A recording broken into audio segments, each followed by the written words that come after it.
Assalamualaikum warahmatullahi wabarakatuh. Kembali lagi bersama channel saya. Seperti biasa teman-teman, di channel ini akan memberikan tutorial.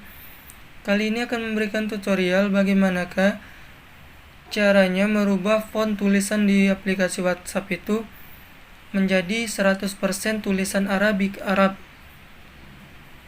Oke, sebelum masuk ke tutorialnya, bagi teman-teman yang belum subscribe channel ini, boleh di subscribe terlebih dahulu teman-teman. Dan jangan lupa aktifkan tanda loncengnya agar tidak ketinggalan video-video yang terbaru dari channel ini. Di sini teman-teman kita tidak menggunakan aplikasi tambahan. Langsung saja buka aplikasi WhatsApp-nya. Jika sudah seperti ini teman-teman, silakan pilih titik 3 pojok kanan atas, silakan pilih setelan. Di sini teman-teman silakan pilih bahasa aplikasi. Oke, jika sudah seperti ini teman-teman silakan pilih Arab. Ini dia. Al-Arabiyah. Oke.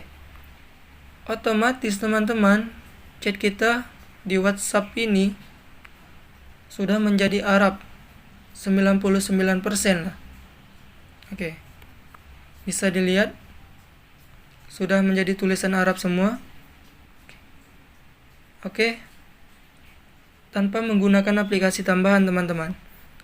Untuk mengembalikannya ke setelan ulang, teman-teman silakan pilih titik 3 pojok kanan kiri ini. Pilih yang paling bawah. Silakan pilih ini dia Al-Arabiyah. Nah, di sini teman-teman silakan kembalikan ke setelan awal yaitu bahasa Indonesia. Oke, otomatis dia akan kembali menjadi setelan awal teman-teman. Oke, mungkin itu saja tutorial dari saya teman-teman. Semoga bermanfaat. Saya akhiri. Wassalamualaikum warahmatullahi wabarakatuh.